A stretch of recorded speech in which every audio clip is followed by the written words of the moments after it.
Ladies and gentlemen, in just a moment you are going to hear the voice of a man who will tell you some tremendously important facts. Welcome to the Reality Revolution. Today is a very special episode of the Reality Revolution. I have the one and only Mitch Horowitz.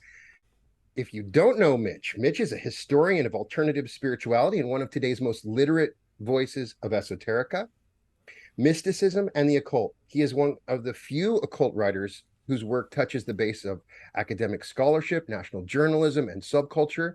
Mitch is a writer-in-residence at the New York Public Library, lecturer-in-residence at the Philosophical Research Society in Los Angeles, and a PEN Award-winning historian whose books include Occult America, One Simple Idea, The Miracle Club, and Uncertain Places. The Washington Post says Mitch treats esoteric ideas and movements with an even-handed intellectual studiousness that is too often lost in today's raised discussion. So I just was excited because I got a chance to read Mitch's upcoming book, and he has another book coming up on Neville Goddard's final lecture. So there's so much that we can talk about. Welcome to the Reality Revolution, Mitch. Thank you, man. Great to be here. Great to see you. I had the honor of actually meeting Mitch in person, and he is such a warm and nice and person to actually, I was very nervous to meet him. He's got a very cool Neville Goddard tattoo, and genuinely, was interested in talking to everybody. So that's always cool to meet your heroes. So thank you. It's great to be there. That was a meetup here in New York City of mad Neville fans. It was very cool. It was very, it's just nice to be around other Neville fans because it's very rare experience. Yeah. So, we'll just start. The first thing I've always wanted to talk to you about, and I was excited to see that you have a book on Neville Goddard's final lectures coming out. And you had an interesting tweet at the time we were at that meetup that sort of talked about Neville talking about I think it was Enter the Dream, where he's talking about he had knowingly died in his 60s multiple times. And so I did a recent episode kind of inspired by what you had said on Neville Goddard's understanding and cosmology of the afterlife, the wheel of recurrence. Mm-hmm. And Josiah Brandt and I have talked about it, saying, where else do you see this in literature? And, and we started to, notice there's some similarities. Nietzsche talks about eternal recurrence. Mm-hmm. Uspensky and Gurdjieff kind of talked about eternal recurrence, although it's a little bit different. It sort of changed my understanding. So Neville has always said that he didn't say there was reincarnation. He was implying that you kind of go back in most cases and relive your own life over and over again until you awaken, and implied having some foreknowledge of his previous experiences. So did you address that in your new book, or talk to me about what you think about his understanding of the afterlife and his wheel of recurrence? Sure. Eternal recurrence probably appears within virtually every religious system in the world, with an exception being Christianity in its most mainline interpretations, although esoterically you'll find expressions of recurrence within Christianity. You'll certainly find it within Judaism. It runs throughout the Vedic traditions. And there's like a sui generis quality to Neville's descriptions of eternal recurrence, because as you were saying, it's not really reincarnation per se. Mm-hmm. It's the same carnation in which we are given an opportunity to re-experience the frictions or the needs of life in a way that brings our greater self into fuller, more complete focus. And in this forthcoming book, Neville Goddard's Final Lectures, I take two approaches to Neville's death. One is to trace out the forensic details, because those have never really been written about in a definitive way before, and I went through a lot of effort to procure Neville's death certificate and determine the recorded physical details of his death, which square with things that were spoken of by his driver, Frank Corridor, who was the last person who was with Neville on the night of his death. His daughter Victoria, Neville's daughter Victoria, was living outside the home at that time, and his wife Wilhelmina, or Bill, was in ill health and was hospitalized at the time. So it was Frank who was with Neville. And then, of course, there are the metaphysical understandings of Neville's death, which he spoke of, as you were alluding himself, of his passing in his 60s, which he did. And there were some remarkable visions that both Frank had and that Neville had himself of the physical circumstances of his death, which almost in an uncanny way do square with the forensic accounts. And once again, every time you peel back the onion on things that Neville spoke about in terms of physical details, in terms of details that can be documented in a recorded way, the truth of the outer always matches with the inner. And in this case, both Neville's visions, Frank's visions, things that Neville's talked about elsewhere, matched up pretty well with the details of his own passing. And one can only know the veracity of his experiences and our experiences of eternal recurrence through undergoing the process itself. Neville spoke of his visions as illumined, as revelatory, as the unfoldment of a kind of gnosis or higher knowing, and that's where his vision of eternal recurrence came from. The idea being that our own incarnation repeats until we experience higher realization. So you almost get a concept where if you have deja vu, you may be remembering one of your other recurrences. And so, we've had discussion in my group when we started to explore Neville Goddard's death. People had remembered reports that it was possible that they had remembered Neville Goddard had died of a heart attack. And somebody else said, I read a newspaper article, he died while he was walking on the sidewalk. And then I found the Frank Carter lecture, and it was this completely mind-blowing explanation of his death. Some people were turned off by that lecture in my group because it implied, at least from Frank Carter's description, that Neville had killed himself. Even though the death certificate may not imply that, I don't know. Do you? Because they said all of his blood was gone from his body, right? So, and then he also talked about Judas having killed himself and saying that it wasn't in the Bible a sin, and Frank's talking about that in his lecture. Is your interpretation that it's possible that Neville killed himself? No, not at all. In fact, this is really the first time I'm speaking about this publicly. Frank's account is forensically accurate of Neville having experienced a massive hemorrhaging and outbleeding. Neville, forensically speaking, experienced a rupture of his esophageal veins, and that's what resulted in the outpouring of blood that Frank accurately reported in his lecture. And the coroner reported exactly the same thing on Neville's death certificate. And at a certain point, I will post the death certificate online so that it's publicly available to everyone. It's just in the name of research, in the name of public visibility and transparency, I want those documents to be out there to abet people's own search of whatever nature. Yeah. So Frank's account was accurate. It was not suicide, it was an internal rupture of esophageal veins, and there are various reasons for that, which I go into in the introduction to Neville Goddard's final lectures. The Los Angeles Times had misreported that Neville died of a heart attack. They may have gone to press before the coroner issued his final report. So it was not a heart attack. It was this internal rupture of arterial veins, and what Frank recorded apropos of there being blood everywhere was just the forensic facts. That was what happened. That's what Vicky saw. That's what Frank saw. That's what the coroner saw, and the coroner later classified it as such on the death certificate. So one can delve into the forensic causes of that, but that was the cause of death, and there was no indication of suicide or anything of that nature. I just, that's for those people that had questioned, that Yeah, Neville, yeah. even if he did, I mean, it still doesn't take away anything that he spoke about.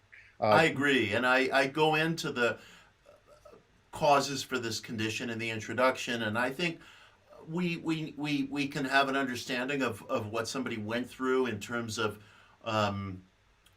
diseases and the attendant effects of these diseases, but I don't think any of that is violative of what Neville taught and how Neville lived.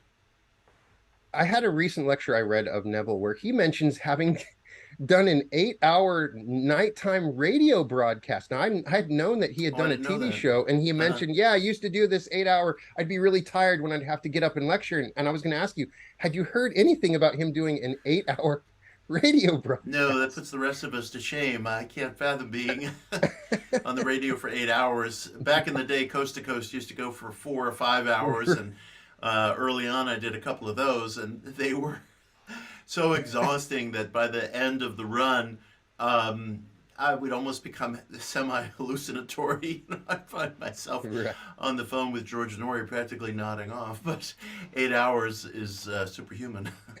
So the one thing that I would love to get your clarification of, anybody that reads all of Neville's lectures, suddenly his discussion of the promise is just almost exclusive in his later lectures. Mm-hmm. And for some, it's confusing. It doesn't make sense.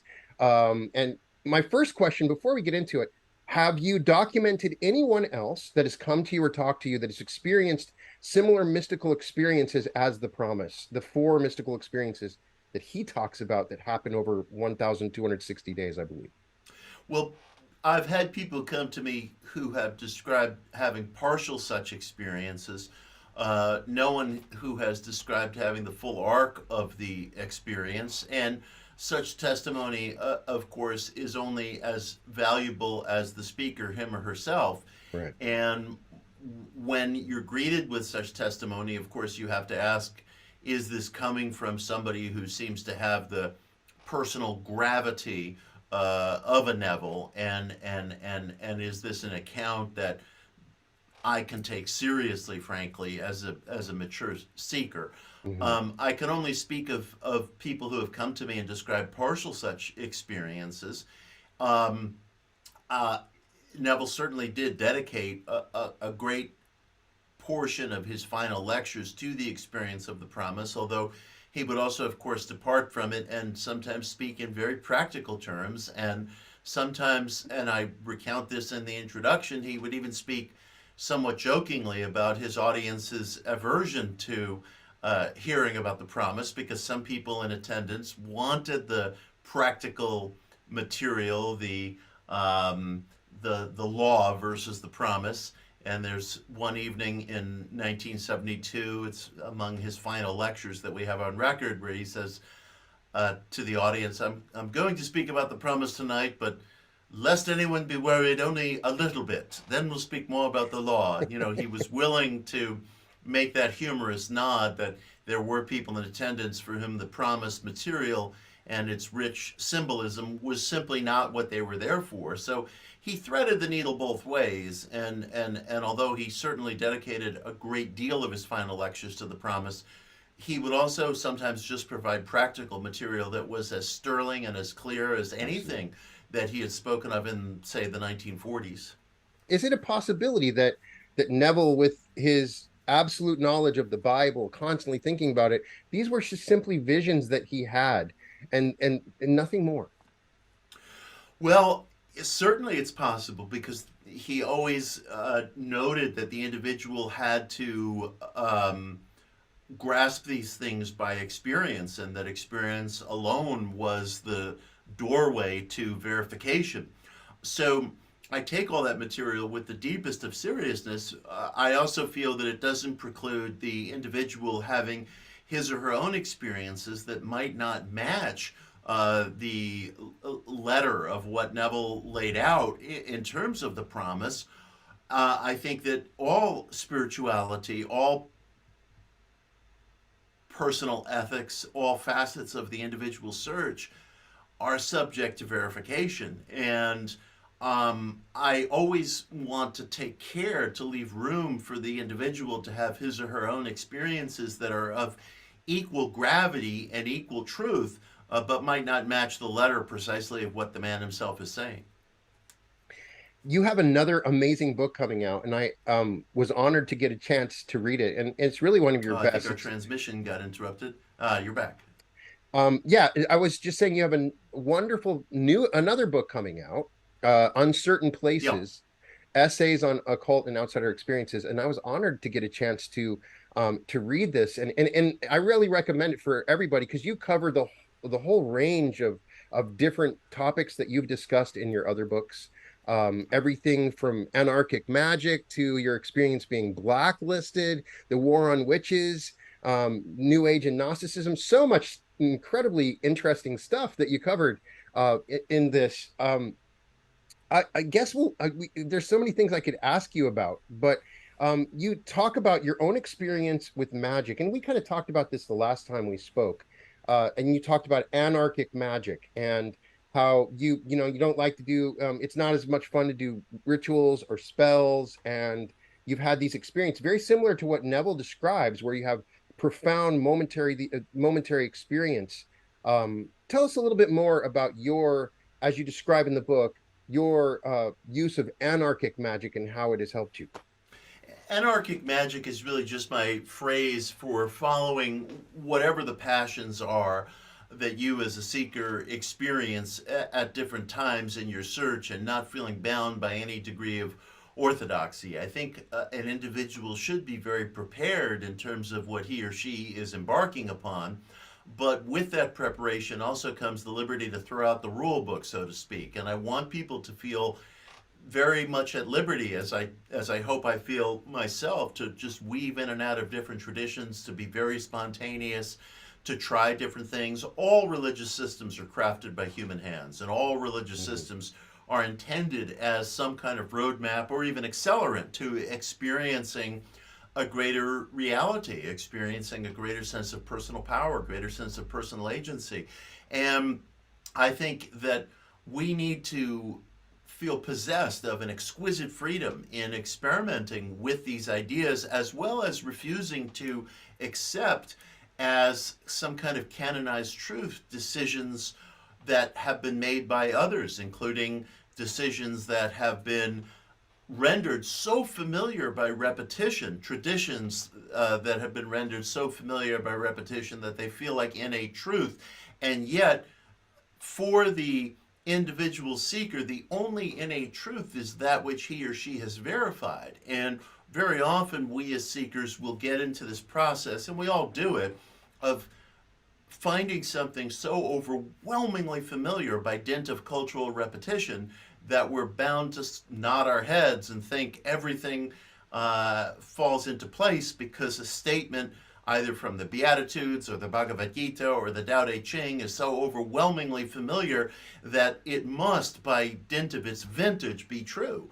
But the fact is, it has to work for you, the seeker. And I think, as I was alluding earlier, every system, every religion was crafted by human hands. And as such, it's responding to cultural needs and other experiences that people underwent in antiquity. And sometimes these needs and the settings in which they occur might change and alter. Human perceptions change and alter. And we need to see what really, truly works for us in a sustained way. And so my wish is for us all to feel a tremendous freedom, and also to hold traditions to the test, to hold traditions to the test. And that's something Neville would always say: put me to the test. Go home, try it this very night. If it doesn't work, discard me, forget you ever heard my name, forget all about it. And I think we have to take that seriously. If we're going to be on a search that's really worthy of the name, we have to take that seriously. You speak of advocating a little bit for petitionary prayer, and mentioning that the old gods are lonely, I think, is one of the lines you use. So, when Neville says we are all God and there's only one being, Yeah. we can, sometimes in the paradox, we learn greater truths, right? Um, all those old gods are still the same being, but they've transcended or are available, and we can still petition them. It's not a contradiction, right? It's just that these are unique spirits or energies that we can focus on in petition that can have real results when we utilize it, right? Yes, that's my feeling, and I think that's beautifully put the way you just framed it. It's one can get into a very narrow corner in the search by feeling that our approach to seeking reality has to conform to an exact paint by numbers set of instructions. And as you were alluding, one has to be comfortable, I think, with paradox on the path. In fact, it was impressed upon me many years ago that possibly the greatest sign of maturity on the path is the ability to sustain paradox. And Neville would, of course, say that if you're looking for a God anywhere outside yourself, you've missed the mark, you've sinned, so to speak. It's all within your own wonderful human imagination. At the same time, I feel compelled, as other seekers and others who love the work of Neville and follow the work of Neville may feel compelled, to still seek a relationship with laws and forces that aren't so immediately personified within me. And it seems to me that within the vastness of cosmic reality, within the vastness of imaginal reality, in the same way that we have relationships with one another, or at least we experience relationships with one another within this framework that we occupy, I think it's not only acceptable, but maybe a natural necessity to also seek and maintain relationships within the greater reality. Consciousness may well be, and I believe is, the ultimate arbiter of reality, but there are many, many intervening laws and forces, and within that framework, we may be able to seek relationships that aid and abet us in the same way that we do seek those relationships here on the physical plane. And I don't like to think in terms of contradiction. I like to think in terms of paradox, which I believe isn't something that needs to be fixed or reckoned with. It just needs to be allowed, and then the seeker can pursue a line of possibility and see what he or she finds. Tomorrow the sun will rise and we'll see how things go. But I believe that we have to allow ourselves a great deal of freedom, and sometimes that freedom means sustaining paradox. So another really cool chapter was your chapter on time travel. And the reason I loved it is that you're talking about your own personal experience with revision. One of the, revision just pops out when you read Neville Goddard. It's this amazing technique that hasn't been discussed. And so you talk about, giving a speech and you weren't really happy with it. So you went back and revised it and then watched the video. It's a pretty amazing technique. And so share with everybody watching your experience with your personal experiences with revision and how it has helped you. Sure. Revision has always been one of those areas that I resisted in a certain sense. I don't know why. I might have had some kind of natural resistance to it. I was much more interested in trying to select and shape circumstances in the present, in the so-called future. And I hadn't sustained many experiments in revision, but I had this episode which I write about in my book Daydream Believer, and I provide photographs, and one can find a record of the video to which I reference online. I was giving a talk to a group of metaphysical ministers in the Midwest. It was over Zoom, and I was feeling fatigued, and I just didn't feel like I really hit my stride. I didn't feel like I did my best work, and I felt badly about that because I always want to do my very best in front of any audience. And I use the process of revision to, after the fact, to perceive myself giving the fuller talk that I always wish to give. And when I watched the video again for a second time, what can I say? The performance seemed more sprightly, livelier, more pointed, and I was more satisfied with it. And very shortly thereafter, I received comments from people who told me how much they liked it. And a little while after that, by several days, I, to my surprise, received a box of flowers from the host. And I have a picture of this box of flowers in Daydream Believer, thanking me and congratulating me on such a wonderful presentation. I very rarely receive flowers.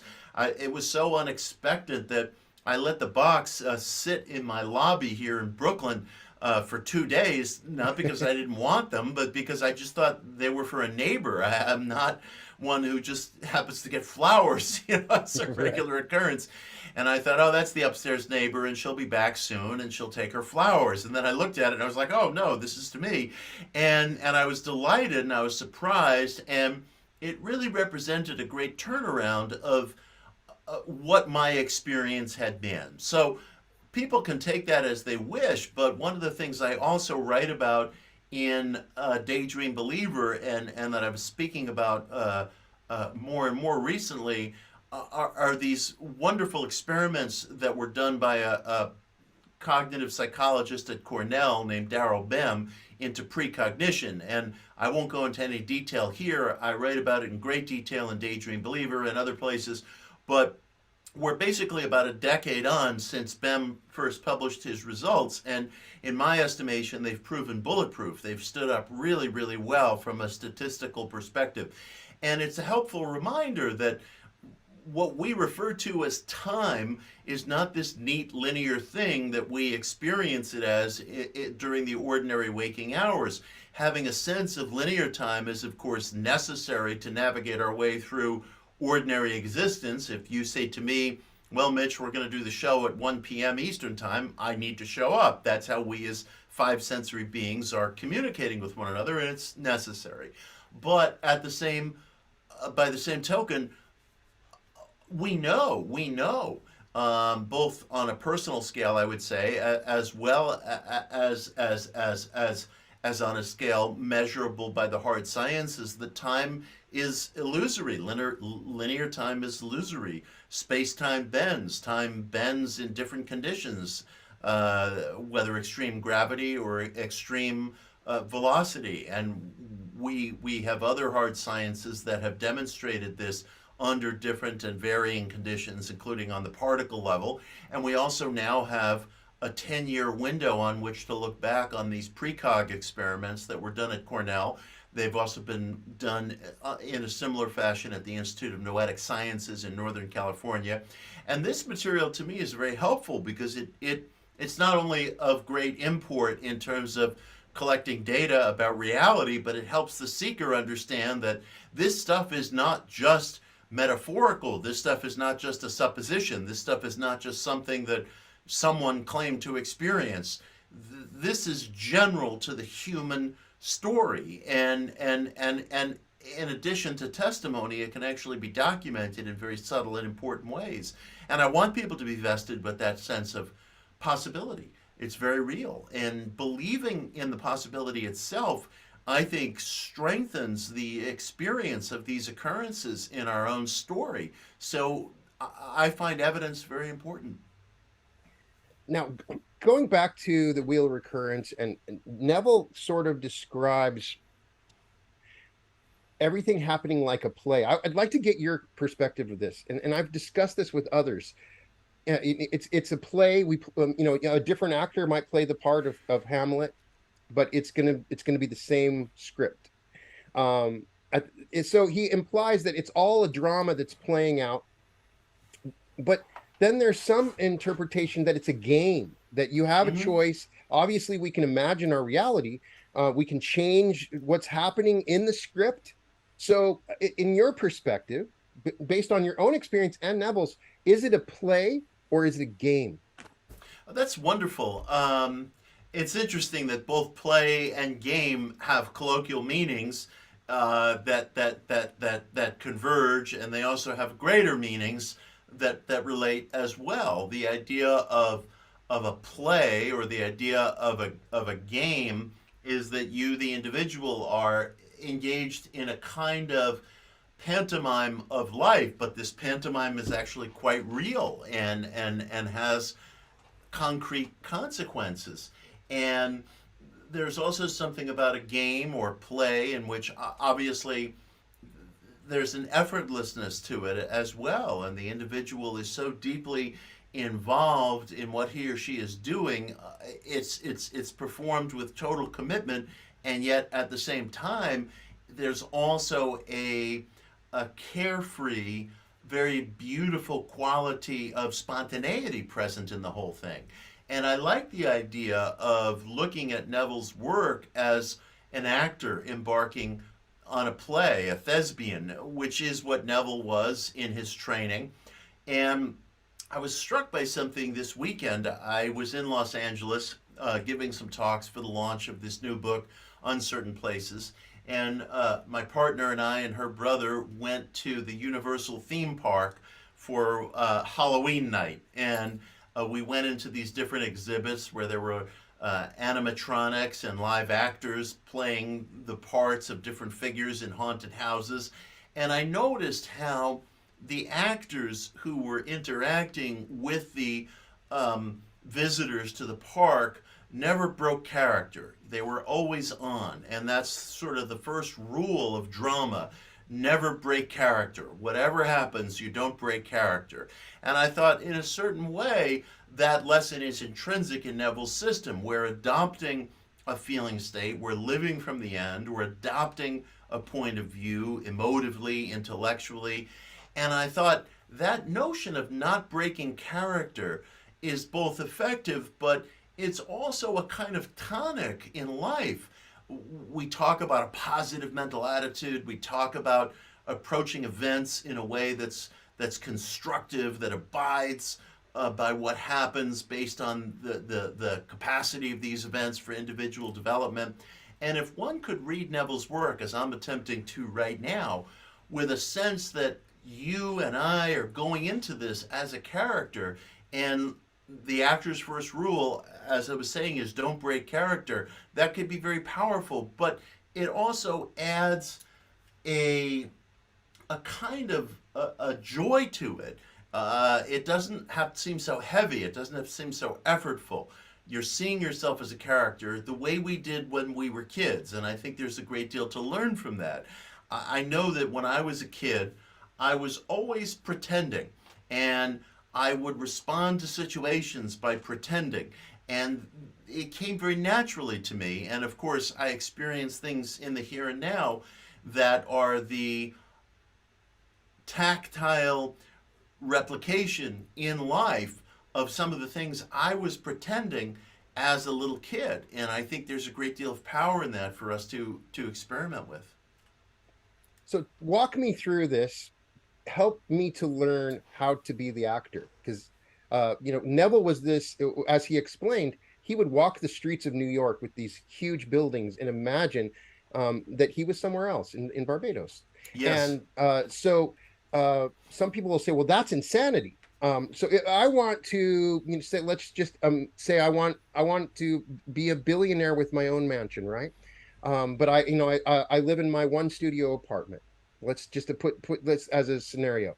Do I walk around and imagine what I'm seeing is my mansion? Do I walk the streets and think the thoughts in the moment as if I'm the billionaire, thinking about where am I going to get my, where am I going to buy my next jet? How do I divorce the reality outside of me in a realistic way so that I can become the actor like Neville talks about? Because the way he talks about it, you're just completely divorcing yourself from the outside world and kind of going into a fantasy world, but you still have to survive and eat and pay your bills. So obviously this is the eternal question related to imagining and creating reality. Do I just completely forget my reality and walk around imagining everything is different than what it is? Do you understand what I'm trying to ask? Sure, of course. I believe, and I think you'll see in Neville's work, that we have to cooperate with the world as it exists. We do live in this world of Caesar, so to speak, and we have to abide the world on its own terms. I have a friend who is the CEO of a industrial cleaning company in the Midwest, and it's a large, successful company, and they will bid for contracts to clean factories and large industrial sites. And he was saying to me, he's very dedicated to Neville's work, and he was saying to me, he has a board to whom he's answerable, and they will ask him to meet certain financial targets. And he has said to me, look, I always know how I'm going to meet these financial targets, but I still have to prepare reports and such for my board and provide targets and numbers, and I can't exactly give them a copy of Feeling is the Secret and say, look, this is how I'm going to do it. So what should I do? And my response to him, which I think he found useful, was do exactly what your board needs you to do in this world of Caesar. Meet them where they live, relate to them as is required. You know the secret engine of events. You know the mechanics behind what's really going down. But you also have to honor these relationships, honor the world's expectations. And Neville would say himself, look, if I want to get to Cleveland, I am going to have to go out to the train station at a certain point and buy a ticket. That might be part of the bridge of incident that is required of me in order to get things going. When his brothers wanted to see the opera Aida here in New York City, and tickets had been long since sold out, and this was a widely advertised fact around town, he went down to the box office with full confidence that they were going to procure the tickets, but he did go to the box office. I mean, he did meet the world as it stands. So people often struggle with this question of, do I need to do anything, or do I just need to go into the mental emotive state? And my feeling is, don't resist doing things, because the doing may be the bridge of incident that he's talking about. So clearly, if you want to perform a certain task, you're going to need to go to your language lessons or your martial arts lessons or your ballet lessons or whatever it is. You're going to need to ace your exams, because that's what the world requires of us. But why resist that? That could be the very thing that you've been directed to do. So it's not a question of passivity versus activity. It's a question of knowing what the engine of events is, but also cooperating with the world on its own terms. Now, something I'd like to get further perspective from you in relation to Neville. I keep coming back to Neville because it's great to talk to somebody about him. Is imagining for other people. The ability to imagine that somebody else, gets their new job, that they heal. In your experience, and perhaps that's always the best way for you to relate it, how do you imagine for other people, and have you had success in doing that? It's a good question. I think that to imagine for other people, one needs to feel the sense of emotional persuasion. One needs to feel that you really want this for the other person. And I think Neville was a very empathic individual. He had the capacity to enter into other people's situations. That was part of his gift as somebody who had been trained as an actor. He had a naturally sensitive quality about him. I think he was capable of, desirous of, entering into circumstances for others. These are things that I've done from time to time. I probably need to spend more time on it. Usually I'm focused on what I can do for another person. If I have X, then I can contribute to another person's life in a certain way. So I, personally speaking, have not spent a great deal of time trying to imagine for another, but I look forward to that as another chapter in my search. Yeah, the question is, if you can imagine, like on a large scale, events happening in the world, if there, imagine a world leader doing something different than going to war, or imagine that politician deciding to resign. Using his techniques. I'm wondering if there could be a point where we could do that, and so that there may well be such a point. People often ask, look, if all this mind metaphysics really works, then why is the world in such a catastrophic state? And my response is, I need only look in a mirror to discover why the world is in such a catastrophic state. I mean, we have far too great an estimate of human nature, including my own. I mean, this is a world of great frictions, and that world exists within me. And I always find it funny the extent to which people ponder why in a self-created world should there be such strife and catastrophe. And it's like, well, spend 10 minutes on Twitter and we're looking into a mirror of what we are. The sarcasm, the rhetorical questions, the negativity, the zeal at insulting other people. Look at our entertainment. Much of our entertainment is violent entertainment. I'm not down on it, but it is a mirror. There's a new iteration of the video game God of War being launched early November. I'm sure my kids are going to want it, Right. I mean, this is not tiptoe through the tulips, this is something, our entertainment is very heavily based in violence, even if it's of a sanitized sort. And I'm not saying I have a solution to that. I'm not saying there immediately needs to be a solution to that, but if the world is a mirror of our psyche, then we need to be very sober about what's in our psyche. I would just love to get, Neville's, take a look at God of War POV, first person POV video game, and get his thoughts on that. Absolutely. And, I suspect, Neville very frequently made reference to the plays of Shakespeare. I mean, look at Hamlet, a story of palace intrigue, murder, insanity. It is a portrait of our psyche as we presently are. So I think we just have to be very sober about what the human situation is. You sort of have a perspective of the general spirituality of the world, and you've been writing about it for a while. Do you see a shift in the world, a discernible change in our spirituality that may be different from the 90s or the 60s that's happening right now in this moment? I used to resist talking about shifts in spirituality or occult or esoteric revivals because I just felt, frankly, that I didn't see evidence of that other than in the mind of a journalist who was looking for a news hook for a story.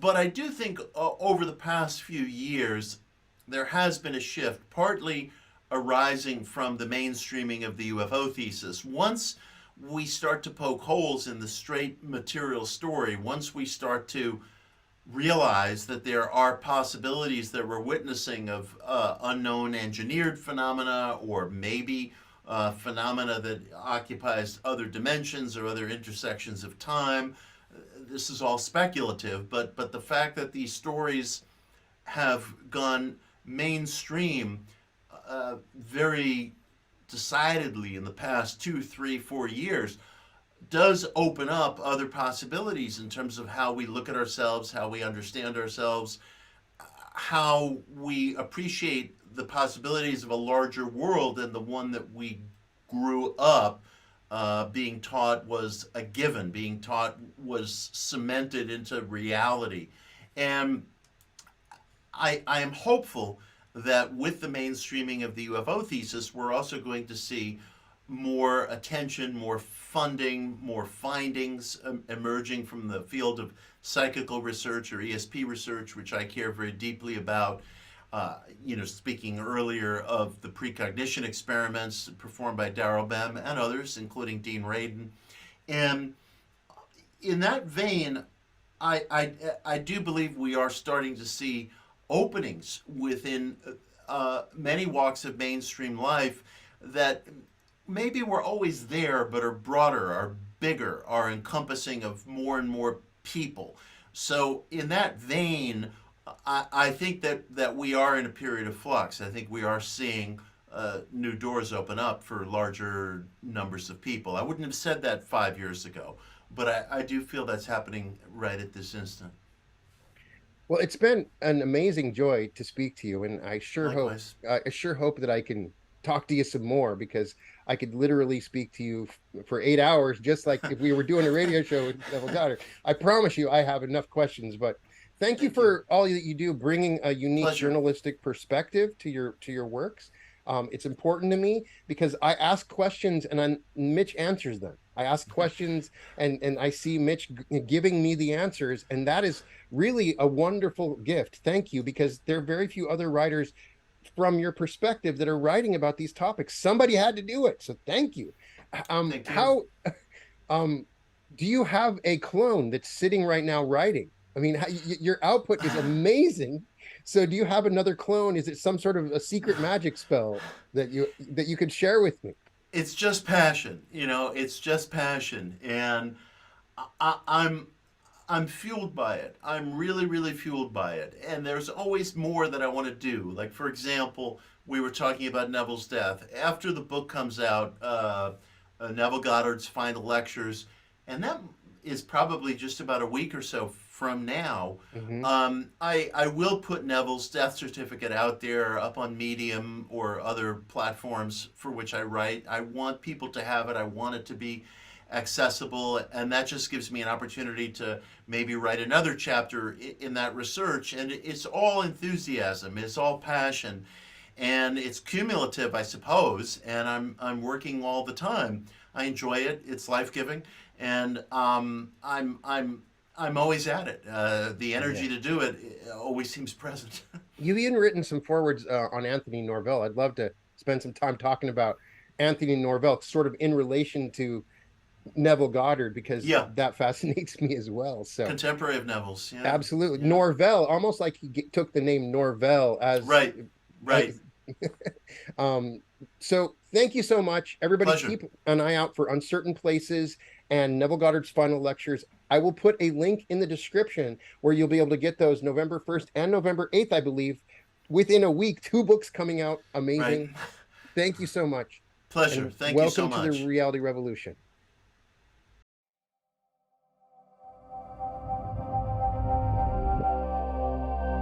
We return you now to your local announcement.